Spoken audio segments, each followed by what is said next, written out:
Il fut un temps où Paris respirait la culture comme aucune autre ville au monde. Marcher dans ses rues, c'était comme entrer dans un musée à ciel ouvert. Les cafés étaient de véritables laboratoires d'idées, où écrivains, peintres et philosophes débattaient jusqu'à l'aube. Le voyageur arrivait en quête d'inspiration, de poésie, de cette beauté que l'on ne trouve pas en vitrine. L'essence de la ville se trouvait dans les librairies qui sentèrent le papier ancien, dans les petits ateliers cachés et dans l'improvisation artistique qui surgissait au détour des places. Mais ce Paris-là est en train de disparaître, non pas faute d'histoire, mais par excès d'exploitation. Aujourd'hui, l'image de Paris qui domine l'imaginaire mondial n'est plus celle de la culture, mais celle de la marchandisation culturelle.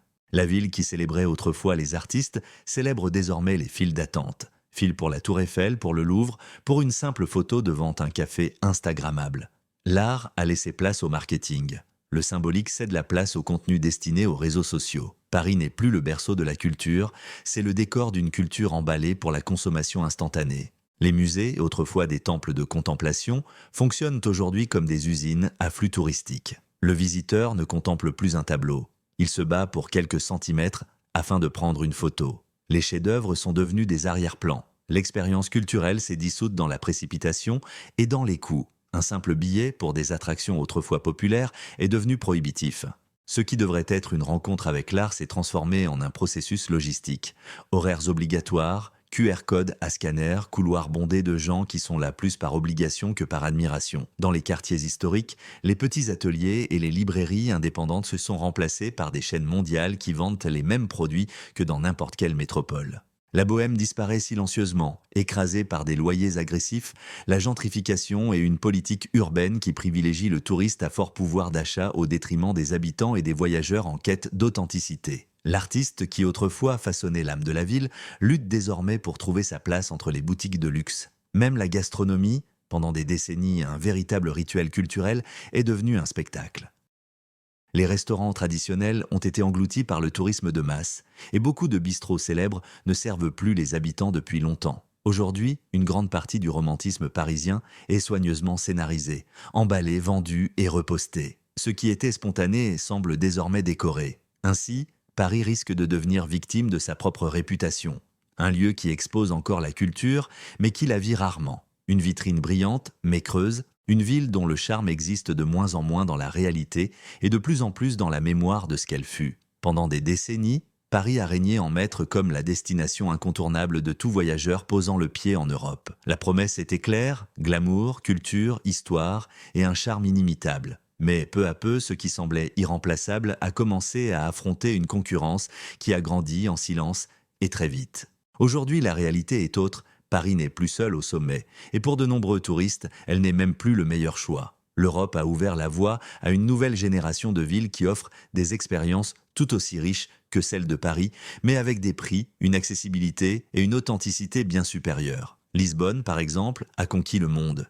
Des restaurants récompensés pour une fraction du prix de Paris, des hôtels avec des vues magnifiques à des tarifs accessibles, une chaleur humaine qui ne se paie pas en euros supplémentaires et une énergie créative qui rappelle le Paris des années 60, vibrant, spontané et réellement culturel. La capitale portugaise est devenue l'alternative préférée de ceux qui cherchent du charme sans se ruiner. Barcelone suit la même trajectoire. Avec son mélange de plages, d'art, de gastronomie et de vie nocturne, la ville espagnole offre une expérience complète sans les coûts prohibitifs des capitales plus traditionnelles.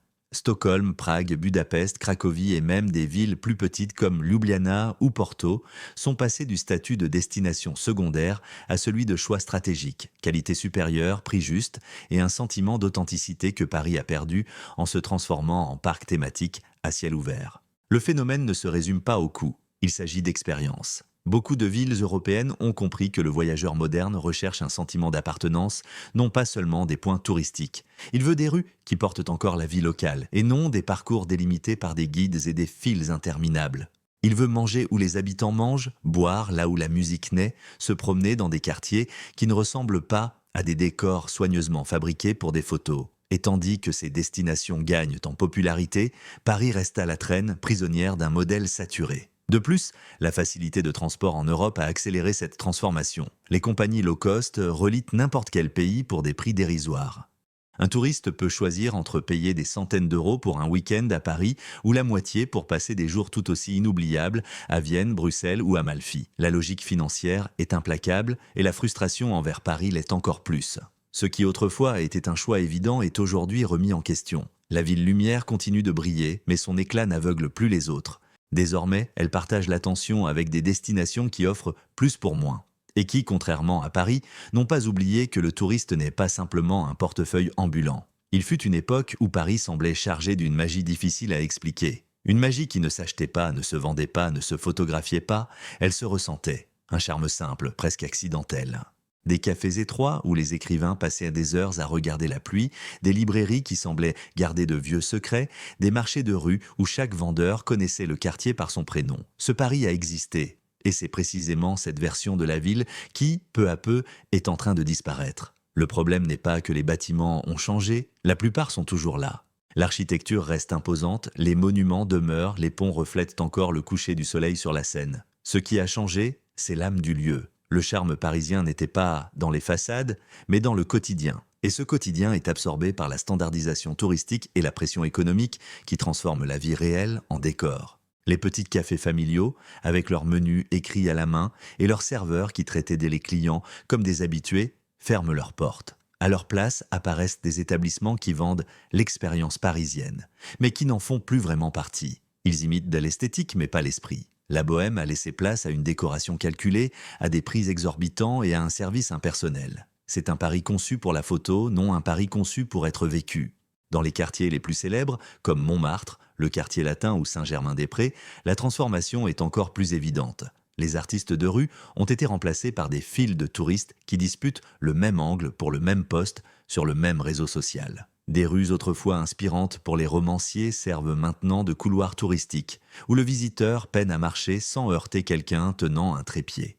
Le commerce local, qui donnait une identité unique à chaque quartier, a cédé la place aux grandes marques internationales. Ce qui était autrefois singulier est devenu reproductible. La ville qui inspirait les peintres expose désormais des vitrines identiques à celles de n'importe quel centre commercial du monde. La diversité artistique, qui naissait dans les ruelles, a été écrasée par des loyers impossibles à payer. Même la nuit parisienne, autrefois spontanée, semble aujourd'hui scénarisée. Les bars pleins d'étudiants et de musiciens sont désormais remplacés par des lounges avec liste d'attente et des cocktails qui coûtent le double d'un dîner complet dans les villes voisines. La bohème est devenue un produit premium. Le plus grand problème est que de nombreux visiteurs arrivent encore en quête du Paris des livres, des films et des chansons. Mais ils trouvent une version diluée, polie et contrôlée de la ville. Un Paris qui conserve son apparence mais qui a perdu l'improvisation, la poésie et les coïncidences, ces éléments invisibles qui transformaient une simple promenade en un moment mémorable. Le charme parisien n'a pas été détruit d'un coup. Il a perdu du terrain centimètre par centimètre. Et aujourd'hui, il reste une ville magnifique mais de moins en moins vivante. Visiter Paris a toujours eu un coût, mais ces dernières années, ce coût n'est plus seulement financier. Il est devenu émotionnel. Le voyageur arrive en espérant l'enchantement et découvre dès le premier pas un système de surtaxe qui transforme chaque moment en transaction. Paris est devenu une ville où tout a un prix, où tout comporte un supplément et où chaque activité semble conçue pour extraire le maximum de chaque visiteur. Le romantisme est encore là, mais il n'est accessible qu'à ceux qui peuvent payer. Tout commence par l'essentiel, l'hébergement. Le prix moyen d'un hôtel simple dans un quartier touristique dépasse facilement plusieurs centaines d'euros, sans compter les multiples frais supplémentaires qui apparaissent seulement au check-in. Frais de ménage, taxes de séjour, suppléments pour un early check-in ou pour laisser les bagages quelques heures de plus. Une pratique autrefois courtoise s'est transformée en ligne tarifaire imprimée sur la facture. Dans les restaurants, la situation n'est pas différente. Le classique croissant avec café, autrefois symbole du mode de vie parisien, coûte désormais l'équivalent d'un déjeuner dans d'autres capitales européennes. De nombreux menus proposent des prix différents selon que l'on s'assoit en salle ou que l'on consomme au comptoir, un système qui surprend les touristes inattentifs. Le pourboire, autrefois facultatif, est devenu une demande insistante, voire ajoutée automatiquement à la note. Même l'eau, un élément essentiel, est facturée à un tarif gonflé si le visiteur ne sait pas demander la version gratuite du robinet, une habitude peu annoncée. La mobilité urbaine est également devenue une source de frustration. Taxis et applications de transport appliquent des tarifs qui doublent ou triplent aux heures de forte affluence. Le métro, bien que performant, impose des tickets individuels qui vident rapidement le budget des visiteurs. Et la moindre erreur, prendre la mauvaise ligne ou mal valider le ticket, peut entraîner des amendes élevées, appliquées avec rigueur. Dans les attractions touristiques, la logique est encore plus agressive. Le prix des billets augmente d'année en année, tandis que la qualité de l'expérience diminue. Files interminables, réservations obligatoires et, pour ceux qui veulent éviter l'attente, des billets coupe-fil dont le prix dépasse parfois le double du tarif normal. Même l'acte simple de prendre une photo au bon endroit implique souvent des frais imposés par des cafés, des belvédères ou des services de transport qui ont vu là une opportunité de profit. Ce qui pèse le plus toutefois n'est pas le prix en soi, mais la sensation constante que la ville perçoit le touriste non pas comme un visiteur, mais comme un portefeuille ambulant. Cela crée frustration, fatigue et un sentiment d'exploitation qui contraste avec tout ce que Paris a toujours représenté. Élégance, légèreté et art de vivre. Au lieu de repartir enchantés, beaucoup quittent de la ville avec l'impression d'avoir été pressés par un système qui privilégie le profit immédiat plutôt qu'une expérience durable. Et lorsque le coût dépasse le charme, même les lumières de la tour Eiffel semblent moins scintillantes. Pendant des décennies, Paris a été l'emblème suprême de la bohème. Une ville où les artistes vivaient dans de petits appartements éclairés à la bougie, où les poètes écrivaient sur des serviettes de café, où les musiciens jouaient du violon au coin des rues et où les peintres installaient leurs chevalets en plein air. Le Paris bohème n'était pas seulement un style, c'était un état d'esprit. On vivait avec peu, mais on vivait intensément. La créativité naissait de l'improvisation, de la rue, de l'échange entre personnes partageant la même passion pour l'art et la liberté. Mais ce Paris-là, le Paris romantique de l'imaginaire collectif, est englouti par une autre force, le Paris corporatif, guidé par le profit et le branding. L'esprit libre a cédé la place aux conglomérats, aux chaînes de magasins et aux méga-entreprises qui transforment des quartiers entiers en vitrines uniformes. Ce qui était autrefois authentique est devenu un produit soigneusement emballé et vendu comme l'expérience parisienne. Prenons Montmartre comme symbole de cette transformation. L'ancien repère d'artistes vivant aux portes de la pauvreté mais créant des œuvres immortelles est aujourd'hui dominé par des boutiques de souvenirs identiques, des groupes de touristes suivant des drapeaux colorés et des établissements qui simulent l'esthétique bohème uniquement pour justifier des prix exorbitants. Le peintre authentique, celui qui capturait l'âme du quartier, a été remplacé par l'artiste qui reproduit la même scène encore et encore pour la vendre en série. Dans les cafés, le changement est encore plus frappant. Les établissements qui autrefois réunissaient des intellectuels comme Sartre, Simone de Beauvoir et Hemingway fonctionnent désormais comme des attractions touristiques haut de gamme, où les visiteurs paient cher pour s'asseoir aux tables où les grands noms se sont assis. Ce qui était autrefois un espace de débat est devenu une étape du circuit commercial. La bohème a perdu sa spontanéité et s'est transformée en marketing. Le marché immobilier a accéléré ce processus. Le Paris bohème était possible parce que vivre dans les quartiers historiques restait encore abordable. Aujourd'hui, avec des loyers exorbitants, les artistes indépendants n'ont plus de place dans le centre. Ils sont repoussés vers des périphéries lointaines, tandis que les zones emblématiques sont occupées par de grandes marques, des hôtels-boutiques et des entreprises qui transforment chaque coin de rue en opportunité lucrative. Là où il y avait autrefois des ateliers improvisés, il y a maintenant des boutiques de luxe. Le résultat de cet échange est une ville plus belle aux yeux, mais moins vivante au toucher. Le Paris corporatif brille, mais il ne vibre plus. Ses rues sont pleines, mais elles ne battent pas. Il y a du glamour, mais peu de spontanéité. La bohème qui façonnait autrefois l'âme de la ville a été neutralisée par des stratégies commerciales et par une vision corporative qui voit la culture non comme quelque chose à vivre, mais comme quelque chose à vendre. Le touriste le ressent. L'habitant le regrette. Et Paris, bien que toujours éblouissante, semble chaque jour plus éloignée de ce qui l'a rendue éternelle. La sensation que la vie là-bas pouvait être simple, artistique et profondément humaine. Visiter Paris a toujours été considéré comme un privilège, une expérience que beaucoup rêvent de vivre toute leur vie avant de finalement la réaliser. Pourtant, ce qui autrefois évoquait l'enchantement, le charme et la découverte est devenu, pour beaucoup, un parcours marqué par la frustration, l'épuisement et un sentiment d'abus. L'expérience touristique dans la ville est aujourd'hui plus difficile que jamais, non pas à cause de la langue, des foules ou du climat, mais en raison de la manière dont la ville traite désormais ses visiteurs. L'un des plus grands facteurs qui rendent de Paris moins accueillante est la surpopulation chronique. Les principales attractions semblent vivre dans un état permanent de congestion humaine. Le Louvre, par exemple, reçoit tellement de visiteurs par jour qu'il peut falloir près d'une demi-heure pour traverser une salle. Approcher la Joconde est un combat, non une expérience culturelle. Les gens ne contemplent pas l'art, ils lèvent leur téléphone quelques secondes avant d'être poussés par le flot de touristes derrière eux. La tour Eiffel, symbole absolu de la ville, exige des heures d'attente même avec des billets achetés à l'avance. Et lorsqu'on décide de monter à la dernière minute, les prix s'envolent de manière absurde, créant la sensation que tout à Paris est conçu pour compliquer la vie de ceux qui ne veulent pas payer davantage. Il en va de même pour les musées, les palais, les belvédères et même les croisières sur la Seine. Le visiteur est poussé vers des options premium censées faciliter l'expérience, mais qui, en réalité, ne font que diviser ceux qui peuvent payer de ceux qui ne peuvent pas. Les transports urbains ont également un impact direct sur l'expérience. Bien que le métro soit efficace, la surpopulation et la présence fréquente de pickpockets génèrent un malaise, surtout pour ceux qui visitent la ville pour la première fois. Dans certaines stations, les files d'attente pour de simples distributeurs de tickets ralentissent le trajet. Quant aux taxis et applications de mobilité, ils appliquent des tarifs qui augmentent précisément au moment où le touriste en a le plus besoin. En outre, il y a le facteur humain, et pas dans le bon sens. Beaucoup de touristes rapportent un accueil froid ou brusque dans les restaurants, les magasins et les attractions, surtout dans les zones les plus fréquentées. La combinaison entre forte demande et faible patience crée une expérience où le visiteur se sent toléré, non accueilli. On dirait que Paris est fatigué des touristes, mais qu'elle dépend en même temps financièrement d'eux. Cette ambiguïté crée une atmosphère inconfortable qui influence toute la perception du voyage. À cela s'ajoute la sensation croissante d'insécurité dans les zones touristiques où vols et arnaques sont devenus fréquents. Il n'est pas rare de voir des voyageurs en alerter d'autres, recommandant une prudence extrême qui devrait être inutile dans une ville aussi célèbre et aussi chère. Le visiteur passe plus de temps à éviter les risques qu'à admirer la beauté autour de lui. Au final, le plus grand problème est que Paris n'a pas créé de solution pour gérer son propre succès.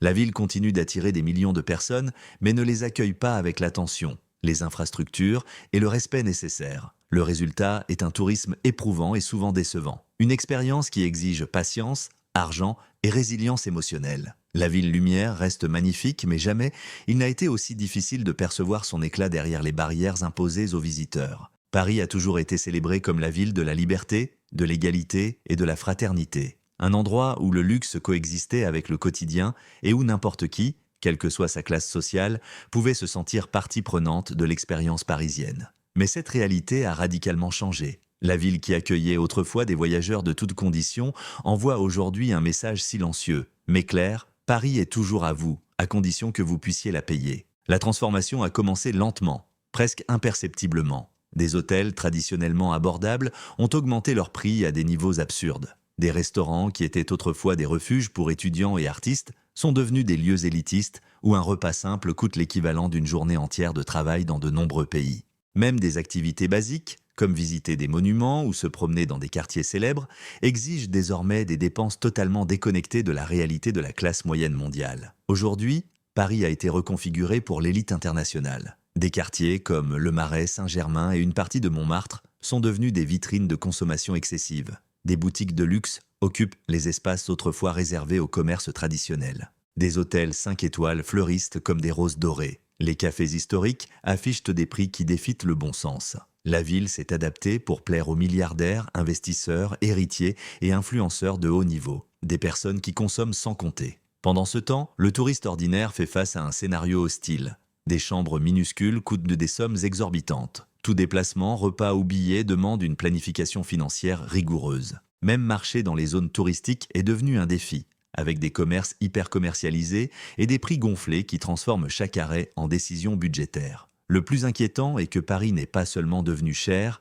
elle est devenue sélective. Les espaces publics ont perdu leur vitalité parce que les habitants à faible ou moyen revenu ont été repoussés vers des périphéries de plus en plus lointaines. Artistes indépendants, étudiants, musiciens, petits commerçants, tous ces profils qui formaient l'âme parisienne ne peuvent plus se permettre de vivre dans les quartiers historiques. La ville est devenue une scène, non pour son propre peuple, mais pour un public global privilégié. Et cela se reflète directement dans l'atmosphère culturelle.